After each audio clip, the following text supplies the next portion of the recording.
Karnataka state SC/ST advocates association 26/11/2024 ಬೆಂಗಳೂರಿನ ಯವನಿಕಾದಲ್ಲಿ ಉದ್ಘಾಟನೆ ಆಗಲಿದೆ.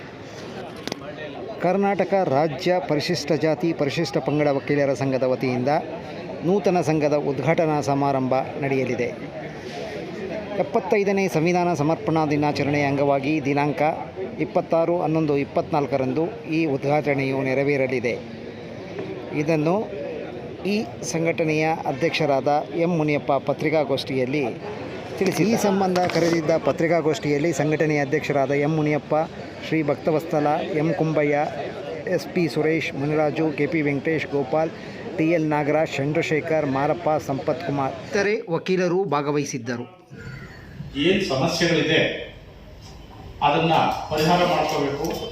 ರಾಜ್ಯ ಮಟ್ಟದಲ್ಲಿರ್ತಕ್ಕಂಥ ಎಲ್ಲ ಸರ್ಕಾರಿ, ಅರೆ ಸರ್ಕಾರಿ ಎಲ್ಲ ಇಲಾಖೆಗಳಲ್ಲೂ ಕೆಲವು ಪ್ಯಾನೆಲ್ಗಳಿವೆ. ಆ ಪ್ಯಾನೆಲ್ಗಳಲ್ಲಿ ನಮ್ಮ ವಕೀಲ ಮಿತ್ರರನ್ನು ಅದರಲ್ಲಿ ಅಳವಡಿಸ್ಕೋಬೇಕು. ಅವ್ರಿಗೆ ಹೆಚ್ಚಿಗೆ ಒಂದು ಮಾನ್ಯತೆ ಕೊಟ್ಟು ಅವರಿಗೆ ಒಂದು ಉದ್ಯೋಗನ, ಒಂದು ಸ್ಥಾನಮಾನವನ್ನು ಸರ್ಕಾರ ಕೊಡಬೇಕು. ಅದೇ ರೀತಿಯಲ್ಲಿ ಸರ್ಕಾರಿ ಕಚೇರಿಗಳಲ್ಲಿ BBMP ಇರ್ಬೋದು, ರೈಲ್ವೆ ಇದರಲ್ಲಿರ್ಬೋದು, ಸ್ಟೇಟ್ ಕಮಿಟೀಸ್ ಇದೆ. ಆ ಕಮಿಟೀಸಲ್ಲೆಲ್ಲ ನಮ್ಮ ವಕೀಲ ಮಿತ್ರರನ್ನ ನೇಮಕ ಮಾಡೋದ್ರ ಮುಖಾಂತರ, ಮತ್ತೆ ನಮ್ಮಲ್ಲಿ ಯಾರಿಗೆ SC/STಗಳಂತಿದೆ, ನಮ್ಮ ಸಮಾಜ ಕಲ್ಯಾಣ ಇಲಾಖೆಯಲ್ಲಿ 100 ಕೋಟಿ ಹಣ ಇದೆ. ಆ 100 ಕೋಟಿಯಲ್ಲಿ ಕನಿಷ್ಠ ಪಕ್ಷ ಅವರಿಗೆ ಒಂದು ಧನ ಸಹಾಯ ಆಗಬೇಕು. ಅವ್ರ ಕಚೇರಿಗಳನ್ನ ಓಪನ್ ಮಾಡ್ಕೊಳ್ಳೋದಕ್ಕೆ, ಅವ್ರ ಪ್ರಾಕ್ಟೀಸನ್ನು ಮುಂದುವರಿಸ್ಕೊಂಡು ಹೋಗೋದಕ್ಕೆ, ಮತ್ತೆ ಅವರ ಒಂದು ಇದಕ್ಕೆ ತಕ್ಕಾಗೆ ಮೀಸಲಾತಿಯಲ್ಲಿ ಜುಡಿಷರಿಯಲ್ಲಿ ಅವರಿಗೆ ಒಂದು ಸ್ಥಾನಮಾನ ಕೊಡಿಸ್ಬೇಕು ಅನ್ನೋ ಸಲುವಾಗಿ ನಮ್ಮ ಈ ಒಂದು ಹೋರಾಟ ಮಾಡೋದಕ್ಕೋಸ್ಕರ ಹಿಂದೆಯಿಂದ ನಮ್ಮ ಹಿರಿಯರು ಏನು ಮಾಡ್ಕೊಂಡು ಬಂದಿದ್ರು ಹಿರಿಯರು, ಅದನ್ನೇ ನಾವು ಮುಂದುವರಿತಾ ಇನ್ನು ಹೆಚ್ಚಿನ ಸಂಖ್ಯೆಯಲ್ಲಿ ರಾಜ್ಯ ಮಟ್ಟದಲ್ಲಿ ಈ ಒಂದು ಸಂಘವನ್ನು ಕಟ್ಟಿ ರಾಜ್ಯದ ಜಿಲ್ಲೆಗಳ ತಾಲೂಕುಗಳ ಎಲ್ಲ ವಕೀಲ ಮಿತ್ರರನ್ನ ಇದಕ್ಕೆ ಆಹ್ವಾನ ಮಾಡಿ ಅದರಲ್ಲಿ ಮೆಂಬರ್ಸನ್ನು ಮಾಡಿ ಅದ್ರ ಮುಖಾಂತರ ಸರ್ಕಾರದ ಒತ್ತಡ ಹೇಳೋದಕ್ಕೋಸ್ಕರ ಈ ಒಂದು ಸಂಘನ ನಾವು ಹಮ್ಮಿಕೊಳ್ತಾ ಇದ್ದೀವಿ, ಮಾಡ್ತಾ ಇದ್ದೀವಿ. ಜೊತೆಗೆ ಏನು ಎಲ್ಲಾದರೂ ಸಮಾಜದಲ್ಲಿ ಏನಾದರೂ ಅಹಿತಕರ ಘಟನೆ ನಡೆದಾಗ ತಮಗೆ ಗೊತ್ತಿರೋ ಹಾಗೆ ನ್ಯಾಯವಾದಿಗಳಿಗೆ ಕೆಲವು ವಿಚಾರಗಳು ಬಹಳ ಸಂಕ್ಷಿಪ್ತ ಕಂಡಾಗ ಅದಕ್ಕೆ ಸ್ಪಂದಿಸೋದಕ್ಕೋಸ್ಕರ ಇನ್ನೂ ಇತರ ಕೆಲವು ಕೆಲಸ ಕಾರ್ಯಗಳು ಮಾಡೋದಕ್ಕೋಸ್ಕರ ಈ ಸಂಘವನ್ನು ಹುಟ್ಟಾಕ್ತಾ ಇದ್ದೀವಿ. ಈಗ ನಾವು ಉದ್ಘಾಟನೆ ಹಾಗೂ ಸಂವಿಧಾನ ಸಮರ್ಪಣಾ ದಿನಾಚರಣೆ ಅಂಗವಾಗಿ ನಾವು ಈಗ ಕಾರ್ಯಕ್ರಮ ಕೈಗೊಂಡಿದ್ದೀವಿ. ಈಗ ತಾವೇನು ತಾವು ಪ್ರಶ್ನೆಗೆ ಕೇಳ್ತಾ ಇದ್ರು, ಉದ್ಘಾಟನೆ ಆದ ನಂತರ ಈಗ ಚಾಲೂ ಆದ ನಂತರ ಏನು ಈಗ ಸಾಮಾಜಿಕವಾಗಿ ಮತ್ತು ಆರ್ಥಿಕವಾಗಿ ಹಿಂದುಳಿತಕ್ಕಂಥ SC/ST ವಕೀಲರುಗಳು ಇದ್ದಾರಲ್ಲ, ಹಾಗೂ ಈ ಸಮುದಾಯಗಳಿಗೆ ಸಾಮಾಜಿಕ ನ್ಯಾಯ, ಆರ್ಥಿಕ ನ್ಯಾಯ ಒದಗಿಸ್ಕೊಡ್ಲಿಕ್ಕೇನೆ ಅಂತೇಳಿ ಈ ಸಂಘನ ಸ್ಥಾಪನೆ ಮಾಡಿರ್ತಕ್ಕಂಥದ್ದು. ಅದು 26 ನಂತರ ಇದನ್ನ ನಾವು ಚಾಲನೆ ಮಾಡ್ತೀವಿ ಅಂತ ಹೇಳಿ ಈ ಸಂದರ್ಭದಲ್ಲಿ ಹೇಳಕ್ಕೆ ನಾನು ಇಷ್ಟಪಡ್ತೇನೆ.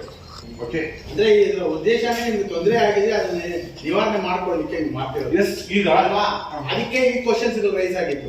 ಎಸ್, ನಿಮ್ಗೆ ಆಲ್ ದಿ ಬೆಸ್ಟ್ ಹೇಳ್ತೀವಿ. ಮತ್ತೆ ಅದಾದ್ಮೇಲೆ ನೀವು ನಿಮ್ಮ ಜನಾಂಗದ ಜೊತೆ ಇರ್ತೀರಾ? ಈಗ ತಾವು ಪ್ರಶ್ನೆ ಕೇಳಿದ್ರಿ ಆಯೋಗದ ಬಗ್ಗೆ, SC/ST ಆಯೋಗದ ಬಗ್ಗೆ. ಸುಮಾರು ಈ ಸರ್ಕಾರ ಬಂದ ನಂತರ, ಹೋದ ಸರ್ಕಾರದ ನಂತರ ಸುಮಾರು 10,000 ಕೇಸ್ಗಳಿದೆ. 10,000 ಕೇಸ್ಗಳಲ್ಲಿ ಈಗ ಎಲ್ಲೋ ಒಂದ್ ಕಡೆ ಬೀದರಲ್ಲಿ ಇರ್ತಕ್ಕಂಥವ್ರು, ಚಾಮರಾಜನಗರದಲ್ಲಿ ಇರ್ತಕ್ಕಂಥ, ಕೋಲಾರದಲ್ಲಿ ಇರ್ತಕ್ಕಂಥ ನನ್ನ ಅಣ್ಣ ತಮ್ಮಂದ್ರು, ಅಕ್ಕ ತಂಗಿಯವರಿಗೆ ಅನ್ಯಾಯ ಆದಾಗ ನ್ಯಾಯ ಒದಗಿಸ್ಕೊಡ್ಬೇಕು ಹೇಳಿ ಸಂವಿಧಾನದ 338ನೇ ಅನುಚ್ಛೇದ ಹೇಳಿರ್ತಕ್ಕಂಥದ್ದು. ಅದನ್ನ ಸರ್ಕಾರ ಈಗ ಮಾಡಲಿಲ್ಲ.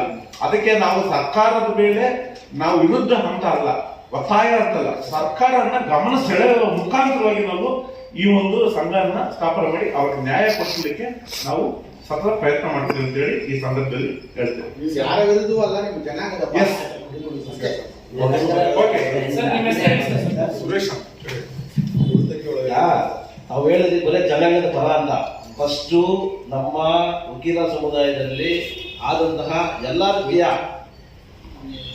ನೋವು, ನರಿವು ಮತ್ತು ಸಾಮಾಜಿಕ ನ್ಯಾಯ ತಾರತಮ್ಯ ವಿಚಾರ ಬಂದಾಗ ಆ ವಿಚಾರ ಮುಂದೆ ನಿಂತ್ಕೊಳ್ತೇವೆ. ಸಮುದಾಯ ವಿಚಾರ ಬಂದಾಗ ಮುಂದೆ ನಿಂತ್ಕೊಳ್ತೇವೆ.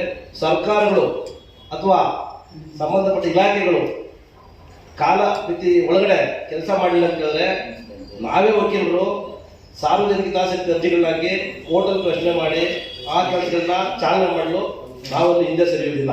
ನಾವು ನ್ಯಾಯಯುತವಾದ ಹೋರಾಟ ಮಾಡೋದನ್ನು ಫಸ್ಟ್ ಕಾನೂನು ಹೋರಾಟ, ಅದರ ನಂತರ ನಮ್ಮ ಹಕ್ಕನ್ನ ಕಾನೂನು ಹೋರಾಟದ ಮುಖಾಂತರ ಪ್ರಶ್ನೆ ಮಾಡಿ ನಂತರ ದಿನಗಳಲ್ಲಿ ಉಗ್ರವಾದ ಹೋರಾಟ ಏನಕ್ಕೆ ನ್ಯಾಯಯುತವಾಗಿ ಹೋರಾಟ ಮಾಡಿ ನಮ್ಮ ರಕ್ಷಣೆ, ಸಮುದಾಯದ ರಕ್ಷಣೆ ಮತ್ತು ಸಾಮಾಜಿಕ ನ್ಯಾಯದಿಂದ ವಂಚಿತರಾಗಿರ್ತಕ್ಕಂಥ ಎಲ್ಲ ಧ್ವನಿಕೃತವರ ಪರವಾಗಿ ನಿಂತ್ಕೊಳ್ಳೋಕ್ಕೆ ನಿರಂತರ ಪ್ರಯತ್ನ ಮಾಡ್ತೀವಿ.